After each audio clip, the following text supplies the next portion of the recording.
देणार आहात किंवा पेपर पॅटर्नसाठी खूप रिक्वेस्ट येत आहेत, तर त्या सगळ्यांसाठी खुश खबर आहे, ती म्हणजे आपले पेपर पॅटर्न्स तयार झालेले आहेत। आता कॅप हाईटसाठी इथे मी तुम्हाला अजून एक सिंपल मार्ग सांगणार आहे। जर आपल्याला पेपर पॅटर्न म्हणजे बाहीचा पेपर पॅटर्न वापरायचा नसेल आणि डायरेक्ट जी पण साईज आपण कट केलेली आहे त्याच्यामध्ये आपल्याला जर बाही कटिंग करायची असेल तर कशी करायची, हा शेप मोजून बघायचा आहे। तर हा शेप सुद्धा आपला बरोबर एक्झॅक्टली 8.5 आलेला आहे, म्हणजे बाही। ओम साईराम मैत्रिणींनो, जयश्री फॅशन हबमध्ये मी जयश्री आपल्या सर्वांचं स्वागत करते। आणि आजचा व्हिडिओ आहे तो खूप रिक्वेस्टेड आणि इम्पॉर्टंट व्हिडिओ होणार आहे आपला। कारण बघा की बऱ्याचदा कसं होतं की तुमच्या बऱ्याच मला कमेंट येत आहेत की ताई, जर आपल्याला पेपर पॅटर्न म्हणजे बाहीचा पेपर पॅटर्न वापरायचा नसेल आणि डायरेक्ट जी पण साईज आपण कट केलेली आहे त्याच्यामध्ये आपल्याला जर बाही कटिंग करायची असेल तर कशी करायची, तर यासाठीचा आज डिटेल व्हिडिओ आहे। तुम्ही जर तुमच्याकडे या पद्धतीचे पेपर पॅटर्न्स तुमच्याकडे अवेलेबल नसतील किंवा तुम्ही काढून ठेवलेले नसतील तरीसुद्धा तुम्हाला तुमच्या साईजमध्ये या पेपर पॅटर्न्स बरोबर बाही कशी कट करायची आहे हे आपण आजच्या व्हिडिओमध्ये बघणार आहोत। तर शनिवारच्या व्हिडिओमध्ये आपण 32 चेस्ट साईजचा पेपर पॅटर्न प्रिन्सेस कट कसा बनवायचा याचा डिटेल व्हिडिओ अपलोड केलेला आहे। कारण यासाठी सुद्धा खूप रिक्वेस्ट होत्या, 32 साईजमध्ये ताई प्रिन्सेस कटचा पेपर पॅटर्न दाखवा। याच पॅटर्नमध्ये म्हणजे याच साईजमध्ये तुम्हाला बॅक साईडला बोटनेक असेल तर कसं कटिंग घ्यायचं आहे हे पण आपण पुढच्या व्हिडिओमध्ये बघणार आहोत। त्याच्या अगोदर या व्हिडिओमध्ये आपण बघणार आहोत ते म्हणजे याच पॅटर्नसाठी आपल्याला बाही कशी कट करायची आहे। तर हा पॅटर्न आपण बनवलेला आहे, याचा डिटेल व्हिडिओ चॅनलवरती अपलोड आहे, त्याची लिंक तुम्हाला डिस्क्रिप्शनमध्ये देऊन ठेवते। व्हिडिओ जरूर बघा, खूप यूजफुल आहे। आणि पहिल्यांदाच बघत असाल किंवा पहिल्यांदाच तुम्ही शिकत असाल तरीसुद्धा परफेक्ट कटिंग तुम्हाला जमणार आहे। कारण खूप छोट्या छोट्या स्टेप्स व्यवस्थित सांगितलेल्या आहेत। जिथे तुम्हाला चेंज करायचं आहे, तुमची साईज कमी असेल जास्त असेल तर कुठे काय चेंजेस करायचे आहेत हे सुद्धा या व्हिडिओमध्ये अगदी डिटेलमध्ये सांगितलेलं आहे। त्यामुळे व्हिडिओ खूप यूजफुल आहे, एकदा बघा, त्यानंतर पेपरवरती किंवा आपल्या चार्ट पेपरवरती प्रॅक्टिस करा। शक्यतो स्टार्टिंगला तुम्ही आपले न्यूजपेपर असतात त्याच्यावरती प्रॅक्टिस करत राहा। प्रॅक्टिस करण्याने तुमचा कॉन्फिडन्स पण वाढेल आणि तुम्ही तुमच्या हव्या त्या साईजमध्ये पेपर कटिंग परफेक्ट करू शकाल। आणि अजून एक महत्त्वाचा प्रश्न म्हणजे पेपर पॅटर्न्स ताई कधी देणार आहात किंवा पेपर पॅटर्नसाठी खूप रिक्वेस्ट येत आहेत, तर त्या सगळ्यांसाठी खुश खबर आहे, ती म्हणजे आपले पेपर पॅटर्न्स तयार झालेले आहेत। प्रिन्सेस कटचे 28 साईजपासून ते 44 साईजपर्यंत सर्व पेपर पॅटर्न्स आपल्याकडे तयार आहेत। जर कुणाला ऑर्डर करायची असेल आणि डिटेल्स हवे असतील तर मी याच व्हिडिओच्या डिस्क्रिप्शनमध्ये नंबर देऊन ठेवते, त्याच्यावरती तुम्हाला चौकशीसाठी तुम्ही मेसेज करायचा आहे। तुम्ही मेसेज केल्यानंतर सर्व डिटेल्स तुम्हाला त्याच्यावरती दिल्या जाणार आहेत। ओके, तर चला आज आपण या व्हिडिओमध्ये याची बाही कशी कट करायची हे डिटेलमध्ये बघूयात। आपण बाही कट करण्या अगोदर आपल्याला हा आर्महोल राऊंड बॅक आणि फ्रंटचा मोजून घ्यायचा आहे। तर हे वरती आहे ते अर्धा इंच आपल्याला शिलाईसाठी लागणार आहे, तो पोर्शन सोडून द्यायचा आणि तिथून खाली आपल्याला बाही म्हणजे हा आर्महोल किती आहे तो मोजून घ्यायचा आहे। तर बघा इथे बरोबर इथे हे व्यवस्थित लावून घ्यायचं, त्यानंतर राऊंडमध्ये तुम्हाला आर्महोल काउंट करायचा आहे। तर हा आलेला आहे आपला 8.5 आलेला आहे, बरोबर। तर हा मी इथे 8.5 लिहून घेते, 5। ओके, तर हे याच्यावरती लिहून घेतलं। त्यानंतर आता आपण बॅक साईडचा आर्महोल काउंट करूया। तर इथे पण अर्धा इंच आपलं वरती शिलाईमध्ये जाईल आणि त्या हे बघा इथून व्यवस्थित लावून घ्या। तर हा पण आपला आलेला आहे 8.5 इंच। ओके, तर दोनही आपले बॅक आणि फ्रंट दोनही 8.5 इंचेस आलेले आहेत आर्महोल। तर हे आपण इथे लिहून घेऊया। तर हे आता आपण बाजूला ठेवूया आणि बाही कटिंगसाठी तुम्हाला हे किंवा किती आपली घडी असली पाहिजे यासाठी एक साधा सिंपल फॉर्म्युला आहे, तो म्हणजे किती असो। आता इथे आपण 32 घेणार आहोत, तर 32 याला करायचं आहे भागिले 4 आणि यातून मायनस करायचं आहे 0.5 सॉरी 32 भागिले 4 मायनस 0.5 करायचं आहे, तर उत्तर येणार आहे 7.5। ओके, तर तुम्हाला कमीत कमी तुम्हाला बाही कटिंग करण्यासाठी 7.5 इंचांची घडीचं कापड असायला पाहिजे। ओके, तर हा मी पेपर घेतलेला आहे, ही फोल्ड बाजू आहे आणि हा पुढे ओपन पोर्शन आहे आणि याची टोटल रुंदी आपल्याला हवी आहे कमीत कमी 7.5 इंच आपल्याला असलीच पाहिजे। तर हे बघा इथे मी 7वरती मार्क करते. इथे हा पॉईंट 7.5 आला आणि ह्या इथे एक देऊन घेते. त्यानंतर अजून एक वरच्या बाजूला 7.5चा पॉईंट इथे देऊन घेते. हे त्यानंतर आता आपल्याला टोटल उंची बघायची आहे.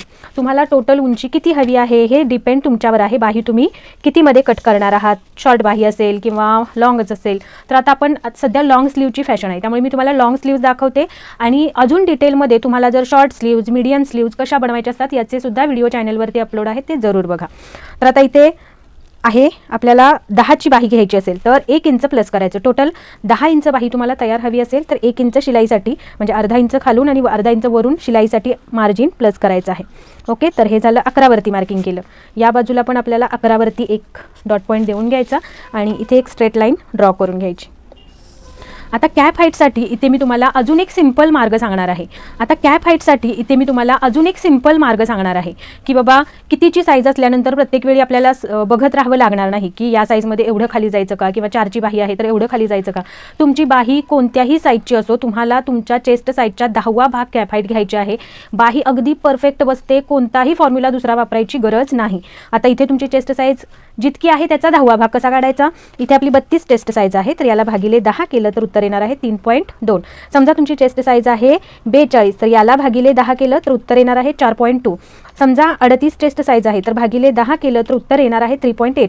म्हणजे जी पण चेस्ट साईज असेल याच्यामध्ये तुम्हाला त्या चेस्ट साईडच्या मध्ये फक्त डॉट द्यायचा आहे. जी येणार आहे ती तुमची कॅप हाईट असेल. इथे तुम्हाला कुठे जास्त डोक्याला ताण देण्याची गरज नाही.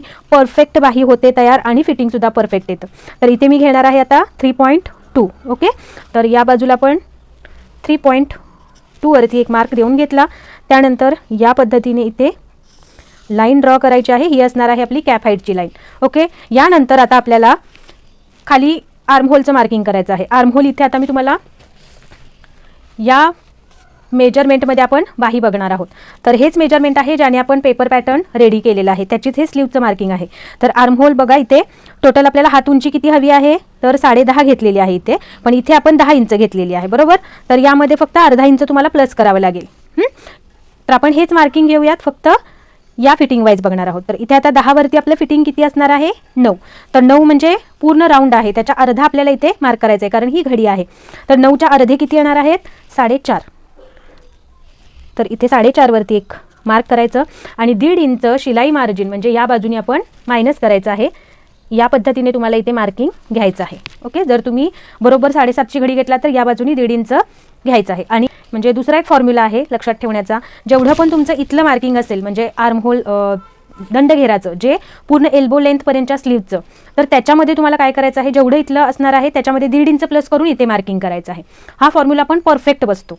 तर बघा इथे आता 4.5 आपलं किती आहे इथे 4.5 इथला दंडघेराला अर्धा बरोबर, याच्यामध्ये प्लस करायचं आहे 1.5 तर उत्तर येणार आहे 6.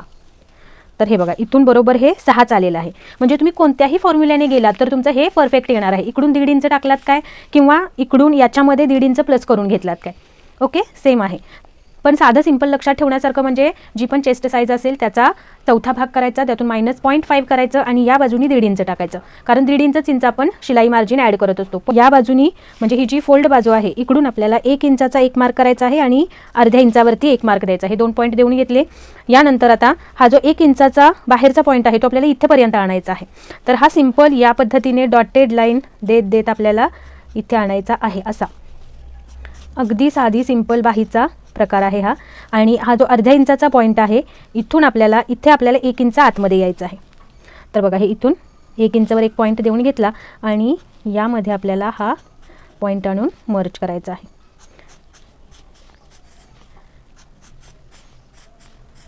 आणि इथून किंचित आपण हे असं 1/2 इंच खाली यायचं आहे. तर बघा आणि ह्या दोन्हींमधलं ना जे अंतर आहे ते साधारण 1/2 इंच असलं पाहिजे.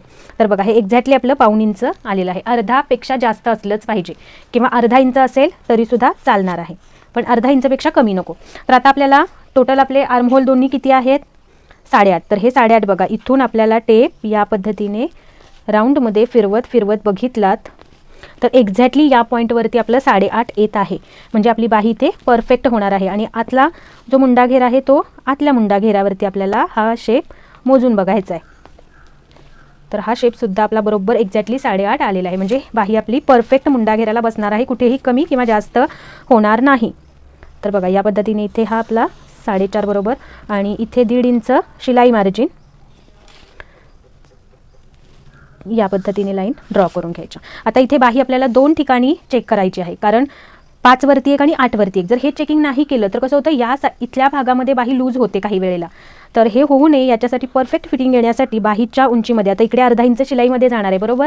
आपण 5 वरती दंडघेर मोजला होता, तर इथे बघताना आपल्याला 5.5 वरती मार्क करायचं आहे आणि 8 वरचा मुंडाघेर बघताना 8.5 वरती मार्क करायचं आहे, कारण वरच्या बाजूने अर्धा इंच शिलाईमध्ये जाणार आहे. ओके, त्यानंतर इथे आपल्याला टेप या पद्धतीने ठेवायचा आणि बघायचं आहे किती आहे. तर आपला इथे बघा दंडघेर आपला 5 वरती आहे 11 इंच. 11च्या अर्धे किती येणार आहेत 5.5. तर इथे आपलं किती येतं आहे एक्झॅक्टली 5.5 आपलं इथं आलेलं आहे. म्हणजे इथे आपली बाही लूज होणार नाही किंवा टाईट पण होणार नाही, परफेक्ट होणार आहे. त्यानंतर 8 वरती दंडघेर आहे 8.5. ओके, तर सॉरी 9.5. तर 9.5 याला भागिले 2 केलं तर उत्तर येणार आहे आपलं 4.75. तर हे आपल्याला 8 वरती बघायचं आहे. तर या पद्धतीने 8 वरती टेप ठेवला तर बघा एक सूत फक्त जास्त होते आपल्या इथे. तर एवढं चालणार आहे बाहीमध्ये. जर तुम्हाला अगदीच फिटिंग हवं असेल तर साधारण इथे बरोबर 1 पॉईंट आतमध्ये डॉट देऊन घ्या आणि मार्किंग करताना थोडंसं या पद्धतीने इथून शेप दिलात तरी चालणार आहे. म्हणजे या पद्धतीने आपली ही बाही कटिंग होईल. तर बघा अगदी परफेक्ट बाही आपली कट झालेली आहे. साईज कोणतीही असो याच फॉर्म्युलाचा वापर करा. तर मी इथे तुम्हाला आजच्या व्हिडिओमध्ये 2 फॉर्म्युले सांगितलेले आहेत. तर ते कोणते कोणते आहेत ते मला तुम्ही कमेंटमध्ये सांगायचं आहे. बघूया कोणाकोणाच्या लक्षात राहिलेलं आहे की आज बाही कटिंगसाठी मी जे 2 फॉर्म्युले सांगितलेले आहेत ते कोणते आहेत. एक म्हणजे कॅप हाईटचा फॉर्म्युला कोणता आणि दुसरा म्हणजे जो आपण या कॅप हाईटच्या लाईनवरती हे मार्किंग घेण्यासाठी जो फॉर्म्युला वापरला तो कोणता आहे. ओके, तर दोन्ही फॉर्म्युले मला तुम्ही टाकायचे आहेत कॅप आपल्या कमेंटमध्ये. ओके, तर या चला ठेवू शकता किंवा बाही. तर चला या पद्धतीने आपली ही बाही कटिंग प्रॉपर झालेली आहे. याच पद्धतीने तुम्हाला मी इथे लावून दाखवते की बाही आपली कशी बसणार आहे. तर बघा इथे जेव्हा हे अर्धा इंच शिवंच आहे बरोबर, इथून ही बाही हा बॅक साईडचा पार्ट आहे बरोबर. तर बॅक साईडच्या पार्टला इथे आपण नॉच देऊया पहिलेच. त्यानंतर इथे पण आतल्या बाजूसाठी नॉच देऊन ठेवायचा की जेणेकरून ही साईड आपली आतमधली असणार आहे. ओके, यानंतर इथे बरोबर हा आपला शिवणचा पोर्शन येईल सेंटर पॉईंट आणि इथून आपली ही बाही जोडणार आहोत. तर बघा एक्झॅक्टली आपली ही प्रॉपर शेप इथे आपला जुळत आहे. ओके, तर 1.5 इंचाचं जे आहे इथे पण आपल्याला एक नॉच देऊन ठेवायचा की जेणेकरून इथंपर्यंत आपली ही बाहीचं फिटिंग असणार आहे. तर या पद्धतीने आपलं हे बाहीचं कटिंग झालेलं आहे. तुम्ही सुद्धा या पद्धतीने बाही कट करा. स्टिचिंगचा व्हिडिओ लवकरच अपलोड होईल. तर चला भेटूया अशाच पुढच्या नवीन व्हिडिओमध्ये नवीन माहितीसोबत. तोपर्यंत ओम साईराम. काळजी घ्या स्वतःची. बाय.